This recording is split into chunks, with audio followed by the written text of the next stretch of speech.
Hey guys, ನಾನಿವತ್ತು ಮನೆಯಲ್ಲೇ simple ಆಗಿ KFC ಚಿಕನ್ನ ಹೇಗೆ ಮಾಡೋದು ಅಂತ ತೋರಿಸಿದ್ದೀನಿ. ತುಂಬಾ ಚೆನ್ನಾಗಿ ಬಂದಿದೆ. ಮಕ್ಕಳೇನಾದರೂ ಸ್ನ್ಯಾಕ್ಸ್ ಕೇಳಿದರೆ ಈಚೆ ಹೋಗಿ ಕೊಡಿಸೋ ಬದಲು ಈ ಥರ ಮನೆಯಲ್ಲೇ ಸಿಂಪಲ್ಲಾಗಿ ಮಾಡ್ಕೊಂಡ್ಕೊಡಿ. ಅವರು ತುಂಬಾ ಇಷ್ಟಪಟ್ಟು ತಿಂತಾರೆ. ತುಂಬ ಕ್ರಿಸ್ಪಿ ಆ್ಯಂಡ್ ಸಾಫ್ಟಾಗಿ ಬಂದಿದೆ.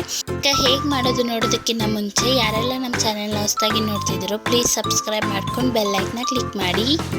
ಈಗ ಹೇಗೆ ಮಾಡೋದು ನೋಡೋಣ ಬನ್ನಿ.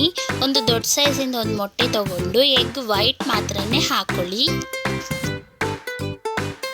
ನೋಡಿ, ಈಗ ಎಗ್ ವೈಟನ್ನೇ ಹಾಕೊಂಡಿದ್ದೀನಿ. ಈಗ 1 ಟೇಬಲ್ ಸ್ಪೂನ್ ಧನಿಯಾ ಪೌಡರ್, ಹಾಗೆ 1 ಟೇಬಲ್ ಸ್ಪೂನ್ ಗರಂ ಮಸಾಲ, 1 teaspoon Kashmiri chilli powder, ಅರ್ಧ ಟೀ ಸ್ಪೂನ್ ಅರಿಶಿಣ, 1 teaspoon chicken fry powder.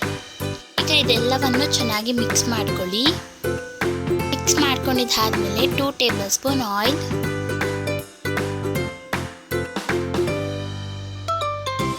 ಚೆನ್ನಾಗಿ ತೊಳೆದಿಟ್ಕೊಂಡಿರುವಂಥ ಚಿಕನ್ನ ಹಾಕೊಳ್ಳಿ. ನಾನಿಲ್ಲಿ 1/2 kg ಚಿಕನ್ ಚೆಸ್ಟನ್ನು ಹಾಕೊತಿದ್ದೀನಿ. KFC ಅಂದರೆ ಜಾಸ್ತಿ ಜನ ಲೆಗ್ಗೆ ಮಾಡೋದು, ಆದರೆ ಲೆಗ್ ಮಾಡಿದ್ರೆ ಮಕ್ಕಳೆಲ್ಲ ತಿಂತಾರಲ್ವ, ಅದು ಸ್ವಲ್ಪ ಬೆಂದಿರಲ್ಲ ಒಳಗಡೆ ಎಲ್ಲ. ಸೊ ಅದಕ್ಕೆ ಈ ಥರ ಮಾಡಿಕೊಂಡ್ರೆ ಒಳಗಡೆನೂ ಬೆಂದಿರುತ್ತೆ ಆ್ಯಂಡ್ ಸಾಫ್ಟಾಗಿ ಬರುತ್ತೆ. ಈಗ ಚಿಕನ್ಗೆಲ್ಲ ಮಸಾಲೆ ಅಂಟೋ ಹಾಗೆ ಚೆನ್ನಾಗಿ ಮಿಕ್ಸ್ ಮಾಡ್ಕೊಳ್ಳಿ. ಮಿಕ್ಸ್ ಮಾಡ್ಕೊಂಡಿದ್ದಾದ್ಮೇಲೆ ರುಚಿಗೆ ತಕ್ಕಷ್ಟು ಉಪ್ಪನ್ನು ಹಾಕ್ಕೊಂಡು ಮತ್ತೆ ಮಿಕ್ಸ್ ಮಾಡ್ಕೊಳ್ಳಿ. ಈಗ ಇದನ್ನು 15 ನಿಮಿಷ ನೆನೆಯಕ್ಕೆ ಬಿಡಿ. ಈಗ ನೋಡಿ 15 ನಿಮಿಷ ಆಗಿದೆ. ಈಗ ಚಿಕನ್ನು ಸಹ ಚೆನ್ನಾಗಿ ನೆಂದಿದೆ, ನೋಡ್ತಿರ್ಬೋದು. ಈಗ ಒಂದು ಪ್ಲೇಟಲ್ಲಿ ಕಾರ್ನ್ಫ್ಲೋರ್, ಹಾಗೆ ಮತ್ತೊಂದು ಬೌಲಲ್ಲಿ ಆಯಿಲ್ ಆಗಲಿ ಇಲ್ಲ ಎಗ್ ವೈಟ್ ಆದರೂ ತೊಗೊಳ್ಬೋದು. ನಾವು ಕಲಸಿಟ್ಕೊಂಡಿದ್ವಲ್ಲ ಆ ಒಂದು ಚಿಕನ್ನ ಮೊದಲು ಕಾರ್ನ್ಫ್ಲೋರಲ್ಲಿ ಅದ್ದಿ. ಕಾರ್ನ್ಫ್ಲೋರ್ಗೆ ಬೇಕಿದ್ರೆ ಮಸಾಲೆನೂ ಆ್ಯಡ್ ಮಾಡ್ಕೊಬೋದು. ನಾನಿಲ್ಲಿ ಮಾಡಿಲ್ಲ, ನೀವು ಬೇಕಿದ್ರೆ ಮಾಡ್ಕೊಳ್ಳಿ, ಇನ್ನೂ ಟೇಸ್ಟ್ ತುಂಬಾ ಚೆನ್ನಾಗಿ ಬರುತ್ತೆ. ಕಾರ್ನ್ಫ್ಲೋರಲ್ಲಿ ಫುಲ್ ಅದ್ದಿದ್ದಾದಮೇಲೆ ಆಯಿಲಲ್ಲೂ ಫುಲ್ಲು ಅದ್ಕೊಳ್ಳಿ, ಎಲ್ಲದಕ್ಕೂ ಅಂಟೋ ಹಾಗೆ ಅದ್ಕೊಳ್ಳಿ. ಈಗ ಮತ್ತೆ ನಾವು ಕಾರ್ನ್ಫ್ಲೋರ್ಗೆ ಅದ್ಬೇಕು. ಈ ಥರ ಸುತ್ತಲೂ ಅದ್ಕೊಳ್ಳಿ.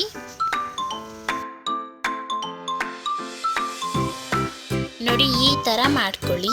ಈಗ ಇದನ್ನು ಒಂದು ಪ್ಲೇಟ್ಗೆ ಇಟ್ಕೊಂಡು ಇದೇ ಥರ ಎಲ್ಲ ಚಿಕನನ್ನು ಮಾಡ್ಕೊಳ್ಳಿ. ನೋಡಿ, ಎಲ್ಲ ಚಿಕನ್ಗೂ ಈ ಥರ ಮಾಡಿ ಇಟ್ಕೊಂಡಿದ್ದೀನಿ. ಈಗ ಸ್ಟವ್ ಆನ್ ಮಾಡಿ ಒಂದು ಪ್ಯಾನ್ನ ಹಿಡಿ. ಪ್ಯಾನ್ಗೆ 250 ml ಆಯಿಲನ್ನು ಹಾಕೊಳ್ಳಿ.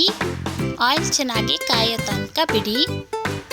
ಈಗ ಎಣ್ಣೆ ಎಲ್ಲ ಚೆನ್ನಾಗಿ ಕಾದಿದೆ. ಈಗ ಇದನ್ನು ಒಂದೊಂದಾಗೆ ನಿಧಾನಕ್ಕೆ ಬಿಡ್ತಾ ಹೋಗಿ.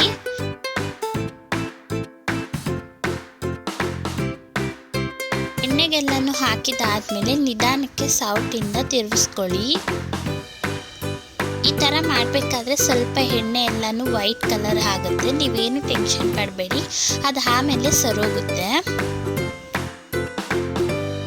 ನೋಡಿ, KFC ಚಿಕನ್ನು ಸ್ವಲ್ಪ ಸ್ವಲ್ಪನೇ ಕಲರ್ ಎಲ್ಲನೂ ಚೇಂಜ್ ಆಗ್ತಿದೆ. ಇನ್ನು ಇದನ್ನು ಸ್ವಲ್ಪ ಹೊತ್ತು ಕರೀರಿ. ನೋಡಿ, ಈ ಥರ ಬ್ರೌನ್ ಶೇಡ್ಗೆ ಬರಬೇಕು ಅಂಥವ್ರಿಗೂ ಎಣ್ಣೆಯಲ್ಲಿ ಕರ್ತ್ಕೊಳ್ಳಿ. ಇವಾಗ ಇದನ್ನು ತೆಕ್ಕೊಳ್ಳೋಣ. ಈಗ ಒಂದು ಜಾಲರದಲ್ಲಿ ಈ ಥರ ತೆಕ್ಕೊಳ್ಳಿ. ಇದೇ ಥರ ಎಲ್ಲ ಚಿಕನ್ನನ್ನು ಕರ್ತ್ಕೊಳ್ಳಿ. ನೋಡಿದ್ರಲ್ಲ ಗೈಸ್, ಎಷ್ಟು ಸಿಂಪಲ್ ಆಗಿ ಮಾಡ್ಬೋದು ಈ ಒಂದು KFC ಚಿಕನ್ನ. ನೀವು ಮಾಡಿ ಹೇಗಿತ್ತು ಅಂತ ಕಮೆಂಟಲ್ಲಿ ತಿಳಿಸಿ. ಇದೇ ಥರ ಟೇಸ್ಟಿ ರೆಸಿಪೀಸ್ ಬೇಕಿದ್ರೆ ನಮ್ಮ ಚಾನಲ್ನ ಸಬ್ಸ್ಕ್ರೈಬ್ ಮಾಡ್ಕೊಳ್ಳಿ. ಈ ವಿಡಿಯೋ ಇಷ್ಟ ಆಗಿದ್ರೆ ಪ್ಲೀಸ್ ಲೈಕ್ ಮಾಡಿ. Thank you for watching.